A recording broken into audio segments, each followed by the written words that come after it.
Nielen v športe platí, aký štart, taká šanca na úspech. Aj celoživotné zdravie vašich detí záleží vo veľkej miere od toho, ako si budete počínať v prvých mesiacoch či rokoch ich života. Ktoré potraviny sú pre ne dobré? Dve mamičky z našej nasledujúcej reportáže v tom majú jasno. Nie vždy je to len otázka peňazí. To najlepšie môžete mať hneď za domom.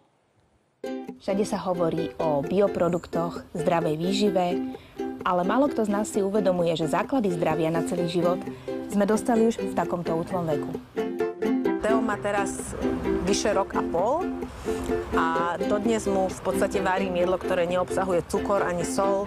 No ja vlastne do dnešného dňa stále ešte dojčím, takže mlieko, ktoré má, je maminkiné, krávské mlieko nedávame vôbec. Náš Timur nebýva chorý. Má 2 roky a 1 mesiac a nestretli sme sa u neho ešte ani so žiadnym prechladnutím, so žiadnym kašlom. Zelenina vlastne tvorí základ nášho jedálnička. Náš Timur nepozná sladkosti, on je veľmi, veľmi šťastný, keď dostane sušené ovocie.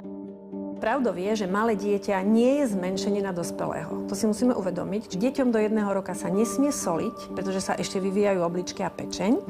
A takisto by sa vôbec nemal dávať cukor. A pokiaľ je dieťa dojčené, tak fakt mu nič netreba. Nič. A žiadne mlieko z obchodu obsahuje veľa solí a to bábätko to nevie stráviť. Vzniká chronický zápal v črevách, tam sa zmení chuť do jedla, nabúrate imunitu, pretože na sliznici črev sa tvoria protilátky a to dieťa vám začne byť choré.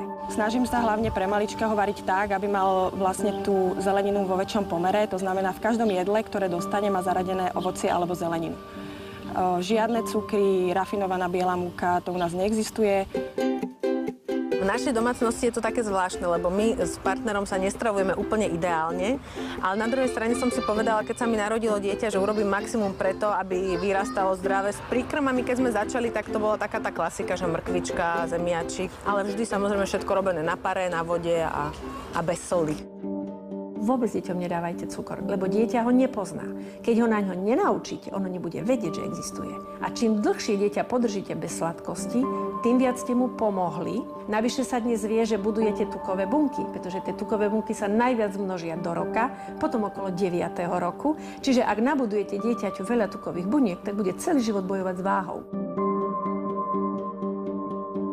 Nakoplo ma práve to, keď sa mi narodilo dieťa a som sa rozhodla, že urobím všetko preto, aby bolo zdravé. Vďaka tomu, že som začala študovať rôzne recepty, knihy, reportáže, tak som sa naučila, akým spôsobom variť nášmu dieťatku. Ak kúpite jedlo v obchode, ktoré hneď môžete jesť, čiže zoberte si krémik, párky, šunku, jogurt, to všetko sú potraviny s konzervačnými látkami, ktoré dospelý človek nevie spracovať. Nie je to malé dieťa.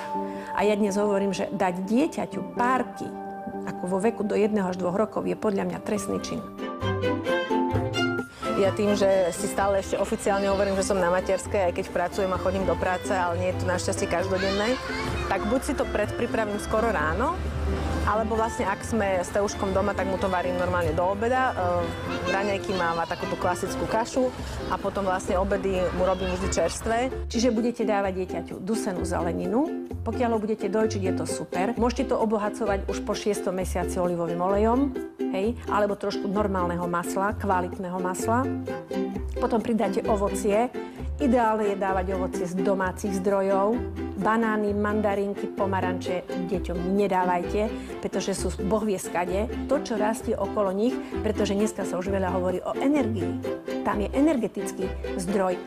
Či už sa rozhodnete pre zdroje zo záhrad alebo z obchodov, v každom prípade je jasné, že nad jedlom pre vlastné deti by sme sa mali veľmi dobre zamyslieť.